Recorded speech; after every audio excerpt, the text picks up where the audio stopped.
The night my daughter sent me 2 words, Blue Heron. I was sitting in my recliner in Knoxville, Tennessee, wearing reading glasses and eating leftover chili.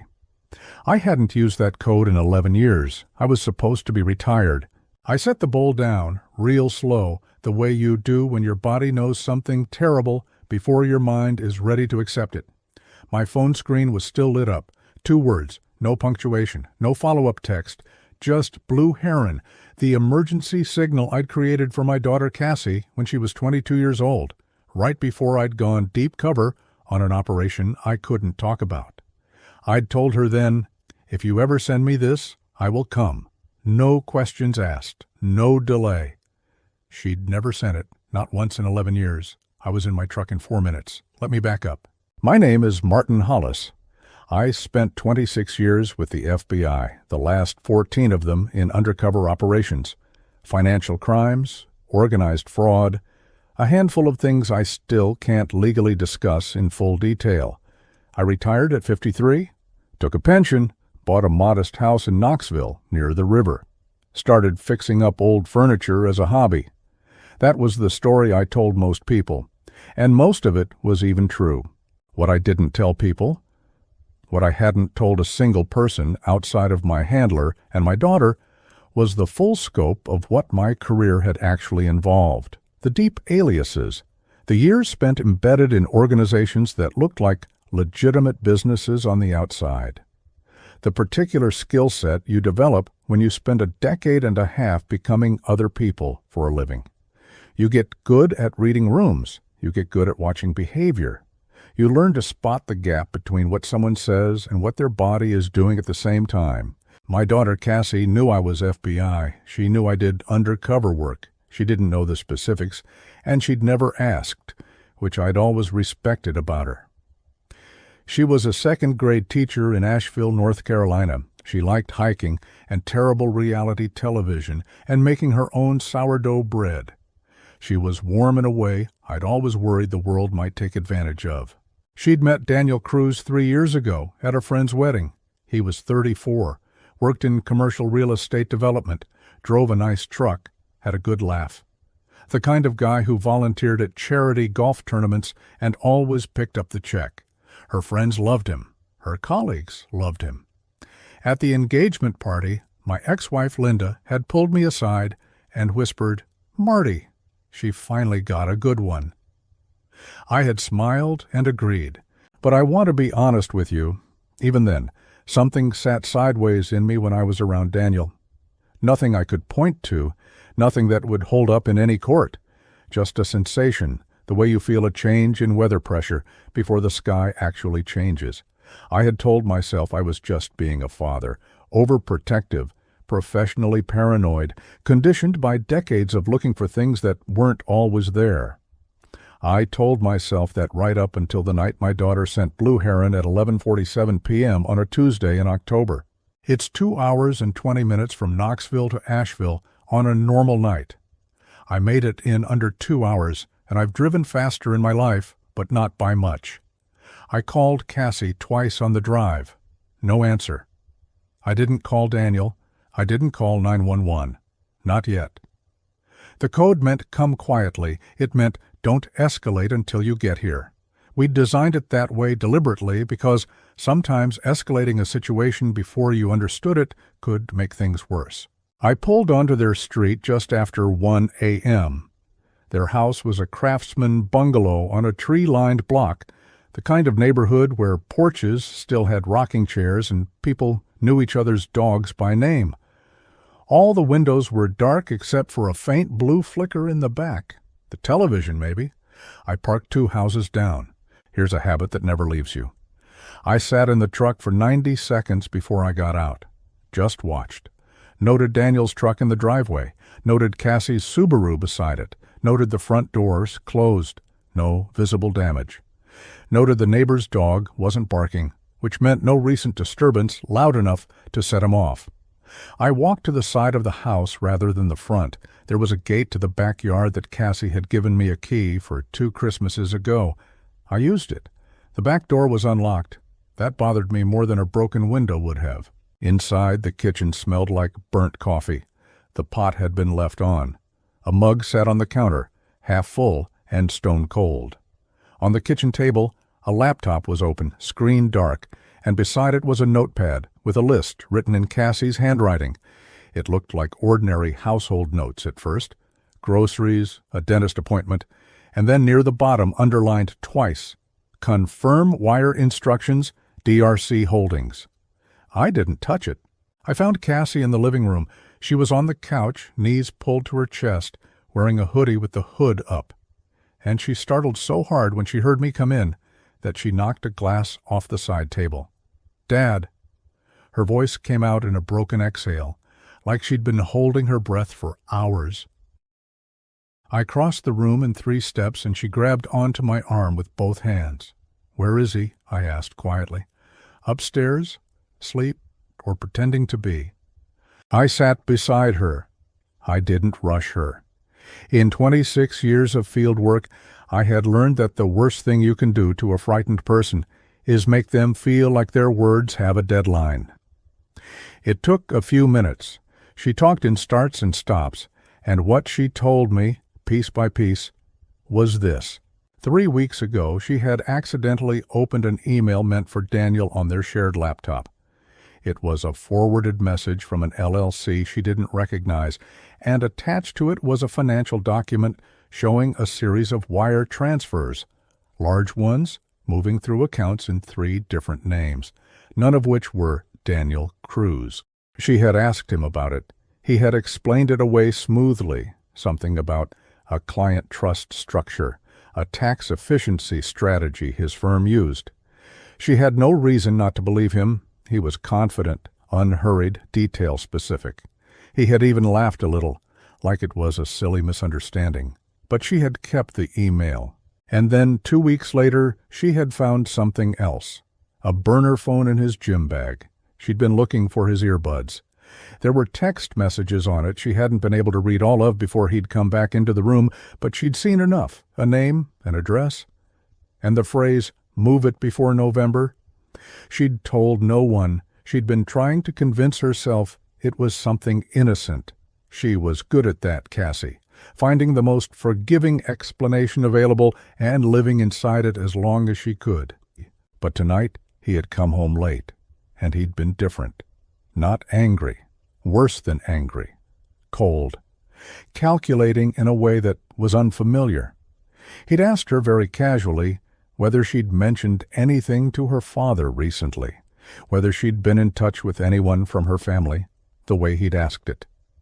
That was when she'd sent the code. I stayed very calm, which I could tell both reassured her and unsettled her a little. She knew somewhere that the calm meant I was operating. "Show me the email," I said.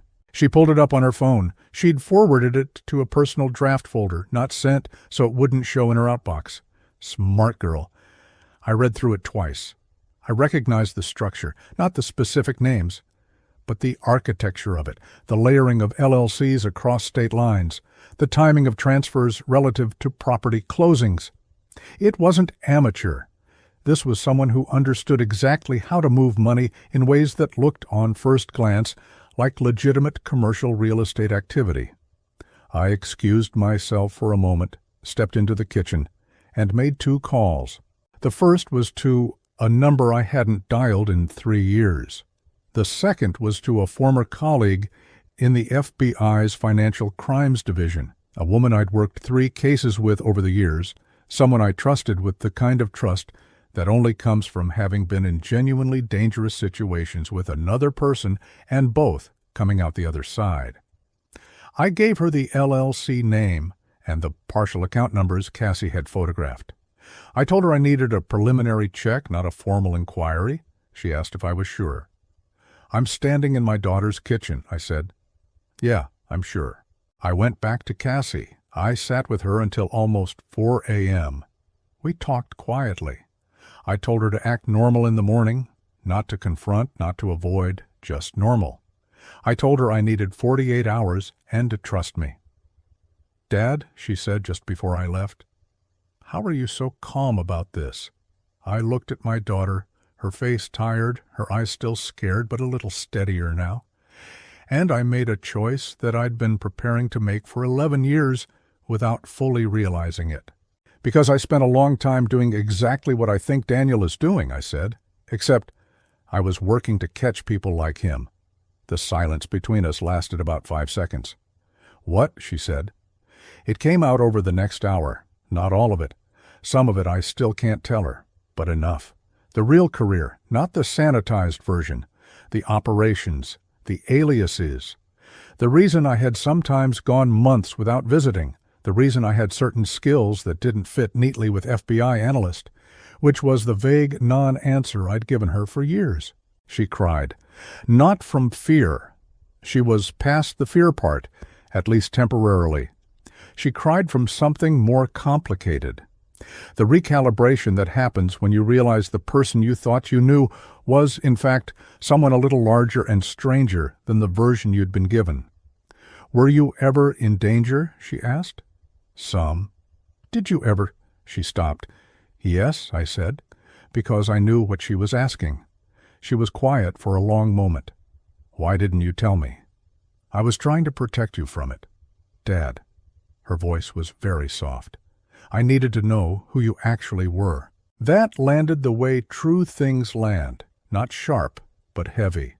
The kind of weight you carry out with you when you leave. The 48 hours I'd asked for turned into 36. My former colleague called me back with enough preliminary information to confirm that DRC Holdings was a flagged entity, not yet formally under investigation, but on a watch list connected to a broader inquiry into commercial real estate used as a laundering vehicle for a network operating out of 3 southeastern states. Daniel Cruz was not the top of that network. He wasn't even close to the top. But he was inside it, and he had been for at least 2 years before he met my daughter. I have to be careful here about what I describe next, because some of it is still part of an active legal matter. What I can tell you is this: I did not handle it myself. I am retired, and I respect that boundary even when every instinct I have is screaming at me to go straight through the front door. What I did was provide a structured briefing, documented, sourced, admissible, to the right people. I knew exactly how to do that. I'd done it dozens of times from the other direction. Daniel Cruz was arrested 6 weeks later, not at the house. They were careful about that for Cassie's sake. It happened at his office, clean, professional. He didn't know it was me until much later, and by then it didn't matter. The divorce took 7 months. Cassie handled it with a kind of quiet ferocity that made me so proud I didn't know what to do with myself. She had a good attorney. She protected herself financially. She kept the house, which she later sold because she said the floor plan held the wrong shape of air. She moved back to Knoxville for a year. We rebuilt something during that time. Not just repaired it, but actually rebuilt it from a different foundation. Honesty this time. All the way down. She asked me questions I answered as fully as I legally could. I told her things I'd never told anyone outside of work. She told me things about her marriage she'd been too ashamed to say out loud before. We went hiking a lot. She taught me to make sourdough bread, which I am still terrible at. I taught her 3 things that I will not put in writing here, but which made her feel safer being alone. Last Thanksgiving, she brought someone to dinner, a man named Paul, a high school history teacher with a dry sense of humor and an impressive knowledge of Tennessee state parks. He was nervous to meet me in the way that people are nervous when they've been told something real about you. I watched him across the dinner table all evening, the way he looked at Cassie when she was talking, the way he laughed, unguarded, a little awkward, the way he got up without being asked to help clear the dishes, no gap, nothing sideways. After dinner, he helped me dry the dishes while Cassie was on the phone with her mother, and he said real quietly, "She told me about last year, what you did." I didn't say anything. "I just wanted you to know," he said, "that whoever she is, all of her, I'm not scared of it."